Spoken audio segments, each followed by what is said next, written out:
Graça e paz, queridos irmãos, um ótimo dia a todos. Hoje, terça-feira, dia 23 de abril de 2024, e o nosso devocional diário está no capítulo de número 14 do Evangelho segundo escreveu Mateus. No início do capítulo, nós vamos ver um relato sobre a morte de João Batista.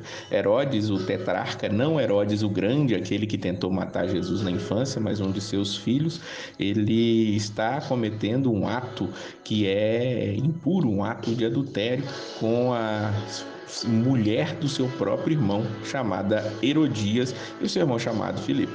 E João, diz o versículo 14, ele diz que não era permitido viver com ela, por isso ele estava preso. E ali, enquanto ele estava na prisão, depois de uma festa, Herodes ele resolve conceder um pedido à filha de Herodias, que tinha dançado muito bem, e ela perguntando à mãe o que devia pedir, que ele tinha prometido até metade do reino, ela resolve pedir a cabeça de João Batista, a morte dele. Então, no versículo 10 diz que ele manda decapitar João ali na prisão. O versículo 12 diz que eles levam o seu corpo e sepultaram, e depois foram contar isso para Jesus. É interessante que quando Jesus ele sabe do ocorrido, ele se retira do barco em particular para um lugar deserto. Nós vamos ver Jesus fazendo isso várias vezes, indo para algum lugar para orar. Quando ele vai tomar grandes decisões, ele vai para um lugar deserto orar. E aqui por duas vezes nós vamos ver isso. Primeiro quando ele recebe essa notícia, e depois também, depois que ele faz um milagre que nós vamos relatar daqui a pouquinho. Versículo 23 vai dizer que ele despede uma multidão, sobe sozinho a um monte para orar. Então Jesus, ele tinha os seus momentos devocionais, mesmo sendo o próprio Deus, ele fazia isso. Por que nós não fazemos?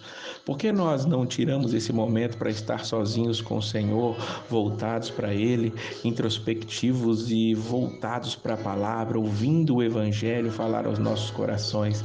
É isso que esse devocional quer incentivar você a fazer, porque Jesus, ele continua cheio de compaixão por nós. Isso mesmo, Jesus, ele tinha uma grande multidão que o seguia logo depois dele ter recebido aquela notícia acerca de João Batista, ter passado um momento de oração, e ali aquela multidão teve fome. Os discípulos não sabiam o que fazer, naturalmente falaram: manda embora a multidão, Senhor. Versículo 15. Jesus ele confronta ali os seus discípulos e diz: dê-lhes vocês algo para comer. E eles disseram: tudo que nós temos aqui são 5 pães e 2 peixes. E Jesus disse: então tragam para mim. Não interessa, tragam para mim que eu vou resolver. Jesus dá graças, parte os pães e alimenta ali, como diz o versículo 21, 5.000 homens, sem contar mulheres e crianças. E além de alimentar esses, ainda sobram 12 cestos cheios ali ainda de pães para aqueles discípulos. Esses 12, claro, é uma representação ali das 12 tribos de Israel, mostrando que o pão da vida estava ali presente, e Jesus fez esse milagre maravilhoso. Depois disso, mais milagre vai acontecer. Depois que Jesus está ali sozinho no monte orando, os discípulos pegam o barco e vão seguir o seu caminho, mas no meio da madrugada o barco já estava a uma considerável distância e ele começou a ser fustigado pelas ondas, porque o vento soprava contra ele, diz o versículo de número 24. Jesus vem andando por sobre as águas, é claro, eles ficam aterrorizados, acham que Jesus é um fantasma, é o que diz o versículo 26,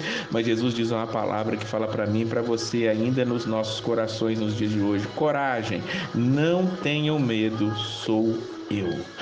Que coisa maravilhosa quando Jesus vem até nós, ele dizendo: sou eu que estou indo até você, sou eu que estou indo te alimentar, sou eu que tenho compaixão de você, sou eu que estou indo sobre as águas ao seu socorro. Mais impetuoso que todos, Pedro, ele fala: se é o Senhor mesmo, manda-me ter contigo sobre as águas. E Jesus, ele mandou ele ter com ele sobre as águas. Pedro, ele desce e vai até Jesus. E aqui fica um ensinamento extremamente interessante para nós. Versículo 30 diz: mas quando reparou no vento, ficou com medo e, começando a afundar, gritou: Senhor, salva-me. Eu não sei se você está reparando mais nas coisas que estão ao redor, nas tempestades, problemas, nas ansiedades que a vida vem produzindo, Mas entenda, se você está olhando para isso, vai começar a afundar realmente. O bom é que você começa a afundar, não afunda de vez. E se você começou a afundar, faça como Pedro, grite: Senhor, salva-me. E o Senhor misericordioso vai estender a mão para você. Ele pode até te repreender, dizendo: homem de pequena fé, porque você está duvidando, porque você duvidou, como diz o versículo 31. Mas isso não é uma repreensão te excluindo, mas te trazendo para mais perto dele. E no fim das contas, nós vamos dizer como os discípulos disseram no versículo 33, verdadeiramente tu és o Filho de Deus. Essa é a única resposta que sobra para nós depois de vermos esses milagres maravilhosos, de vermos a devoção, a compaixão do Senhor, que nós aprendamos a cada dia a estar diante dele em oração, nos devotando a ele com todo o nosso coração, nos colocando diante dele com todo o nosso amor, porque é isso que ele faz por nós a cada dia. Que o seu dia seja espetacular hoje e a paz do Senhor.